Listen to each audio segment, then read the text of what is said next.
Good morning students, मैं आनंद फिदरिस आपके सामने प्रस्तुत हूँ। 11वीं क्लास में आपका सबका स्वागत है। आज हम लोग पढ़ाएंगे कक्षा 7 हिंदी, जो कि आज नया चैप्टर हम लोग पढ़ने जा रहे हैं और उस पाठ का नाम है कटोर और कुटीर। तो यह नाम जान करके आपके मन में जरूर कुछ ना कुछ विचार उत्पन्न होता होगा कि कटोर और कुटीर का अर्थ क्या होता है। तो सबसे पहले ये जो पाठ का नाम है उसके अर्थ को सबसे पहले हम जानते हैं। तो कठोर का अर्थ होता है पेड़ या पेड़ का खोखला भाग। यानी एक छोटा सा अगर पेड़ मान लीजिए, एक पेड़ है और उसके एक खोखले से भाग, जैसे यहाँ पर आप देखते होंगे बहुत सारी जगह के ऊपर में, तो वो खोखला भाग। और कुटीर का अर्थ होता है घर या कुटिया।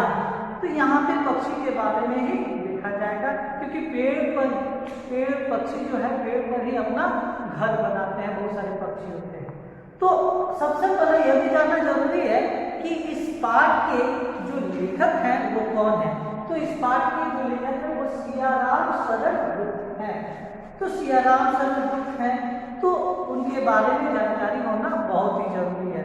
तो आइए अब हम देखें कि इनके बारे में क्या लिखा गया है। तो सर्वप्रथम हम देखेंगे कि सियाराम शरण गुप्त का जन्म जो है 4 सितंबर 1895 ईस्वी में हुआ। उनके बारे में ये बताया गया है कि इनका जन्म 4 सितंबर 1895 को हुआ, लेकिन कहाँ हुआ? इनका जन्म उत्तर प्रदेश के झांसी में, झांसी के चिर गांव में हुआ। और जाहिर सी बात है कि अगर गांव में हुआ तो उनकी प्रारंभिक शिक्षा जो है गांव में हुई, गांव के पाठशाला में हुई। तो धीरे धीरे वो आगे बढ़ते गए। वे एक मेधावी छात्र हुए होंगे, क्योंकि लेखक है तो मेधावी छात्र हुए होंगे, और उनको साहित्य से क्या होगा, काफी लगाव होगा, काफी प्रेम होगा। और प्रेम होने के नाते ये आगे बढ़ते गए और लेखक के रूप में प्रस्तुत हो गए। और ये आपको जानना भी जरूरी है कि इन्हें बहुत सारे पुरस्कारों से नवाजा गया, इन्हें अकादमी पुरस्कार भी दिए गए हैं। उनके बारे में किताब में आपकी पुस्तक में कुछ थोड़ी सी बातें लिखी हुई है, वो भी आपको जानना जरूरी है। उनके लेखन पर गांधीवाद का स्पष्ट प्रभाव देखने को मिलता है। यानी कहा जाए तो यह गांधीवादी प्रवृत्ति के थे, यानी गांधी के मार्गों पर यह चलना अच्छा मानते थे। लोगों को अपने लेखन के माध्यम से बहुत ही अच्छा उनके विचारों को प्रकट करते थे। उनकी अधिकांश रचनाएं करुणा, प्रेम तथा अहिंसा की भावनाओं से ओतप्रोत। और हम जानते हैं कि गांधी जी भी क्या थे, अहिंसा के पुजारी थे। उसके बाद ये भाव से ओतप्रोत थे, यानी एकदम मिले हुए थे। और अंत में हम देखेंगे कि इनकी मृत्यु जो है 29 मार्च 1963 ईस्वी को। तो ये अपने आप में और सबों के लिए एक महान लेखक के रूप में प्रस्तुत हुए। अब हम आते हैं इस पाठ के आधार पर पाठ परिचय, क्योंकि जब भी आप अपने किताब में ये खोलोगे तो आप पाओगे कि इस पाठ के ऊपर में सबसे पहले पाठ परिचय होता है, और उस पाठ परिचय को अगर हम जान जाए तो बहुत सारी व्याधियां वो दूर हो जाती है। तो हम आते हैं, अगर आप जल्द से जल्द किताब खोल लेंगे तो काफी अच्छा होगा कि आप ये ध्यान में रखेंगे। प्रस्तुत कहानी मूलतः 2 बिंदुओं पर आधारित है।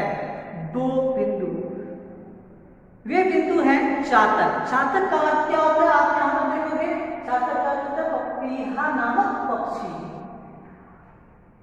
कोटर का वासी तथा मनुष्य कुटीर का वासी। यानी यह पक्षी जो है कोटर का वासी है, कोटर का वासी है, और मनुष्य जो है कुटीर अर्थात घर का वासी है।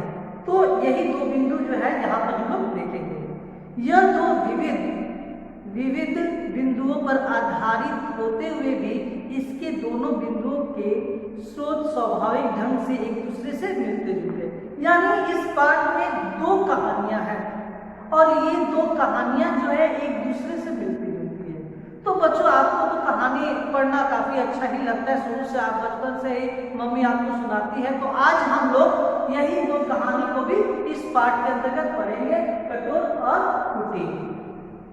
तो आगे हम लोग देखेंगे जैसे आधारित, आधार जोड़ इत, आधार जोड़ इत अर्थात आधारित। यहाँ पर इत प्रत्यय लगा हुआ है, यहाँ पे आपने लिखा दो आधार जोड़ इच प्रत्यय, ये क्या हो जाता है? आधारित, यानी ये आपका हो गया प्रत्यय, और ये क्या हो गया? मूल शब्द, मूल शब्द। तो आधारित है इस पाठ पर। उसके बाद हम देखेंगे होते हुए भी इसके दोनों बिंदुओं के स्रोत आधार उत्पत्ति स्वाभाविक ढंग से एक दूसरे और एक मिलकर के स्वाभाविक बना हुआ है, एक दूसरे से मिलते जुलते हैं। इसमें एक आदर्श पक्षी और दूसरे एक आदर्श व्यक्ति की परंपरा का सजीव वर्णन किया गया है। सजीव अर्थात उसमें पूरी तरह से प्राण डाल करके उसका वर्णन किया गया है। अब हम आगे देखते हैं, इस पाठ की शुरुआत करते हैं। दोपहरी का समय था, सूर्य अग्निशालाओं से पृथ्वी का शरीर जला रहा था। यानी दोपहर में आप जानते हो कि कितनी गर्मी होती है और सूर्य क्या होता है? हमारे सिर के ऊपर होता है, तो सिर के ऊपर होता है तो काफी अत्यधिक गर्मी लगती है। अग्निशालाओं का होता है सूर्य की अत्यधिक गर्म किरणें, पृथ्वी का शरीर जला रहा था। वृक्षों के पत्ते निष्पन्द थे, यानी जब गर्मी होती है सूरज का प्रकाश पड़ता है तो उसकी पत्तियां जो होती है निष्पन्द अर्थात स्थिर रहती है, निष्पन्द का अर्थ है स्थिर, मानो किसी और भयंकर कांड की आशंका से सांस साधे खड़े हैं। इसी समय अपने छोटे से कटकोटर के भीतर बैठे हुए चातक पुत्र ने कहा, पिताजी। यानी एक पपीहा जो होता है अपने पिताजी से कहता है, वो क्या करता है वो अभी हम देखेंगे। पिताजी, बाहर की स्निग्ध वनस्पति वनस्थलीय के वर्तमान रूखेपन की तरह वह स्वर कुछ नीरस था। चातक ने अपनी चोंच उठाकर की पीठ पर फेरते हुए प्यार से कहा, क्या है बेटा, और क्या है? प्यास के मारे चोंच तक प्राण आ गए हैं। जब हमें प्यास लगती है तो हम काफी बेचैन हो जाते हैं, और जब तक हमें जब पानी मिल जाती है तो हमारी जान में जान आता है। तो यही देखा गया कि अगर इस पैराग्राफ में हम देखें तो एक दोपहर का समय है, सूर्य की किरणें सिर पर मंडरा रही है और चारों तरफ स्थिरता जगी हुई है, पेड़ के पत्ते भी नहीं खिल रहे हैं, उसमें किसी प्रकार का परिवर्तन भी नहीं हो रहा है, नहीं वो हमेशा स्थिर ही है। और उसके जो चातक जो पुत्र है यानी पपीहा जो है उसके सांसें फूल रही है, गर्मी से वो बेचैन है, व्याकुल है, और उसे लगता है कि अब मेरे प्राण निकल जाएंगे। और इसके लिए वह अपने पिताजी से कहता है कि पिताजी, मुझे बहुत जोरों से प्यास लगी है, लगता है कि प्राण निकल जाएंगे। वही बताया जा रहा है फेरते हुए, तो उनको सहलाते हुए फेरते हुए कहते हैं, और क्या है? प्यास के मारे चोंच तक प्राण आ गए, यानी अब मैं जीवित नहीं रह सकता हूँ। बेटा अधीर न हो, उनके पुत्र समझाते, बेटा अधीर न हो, समय सदा एक साथ नहीं जाता।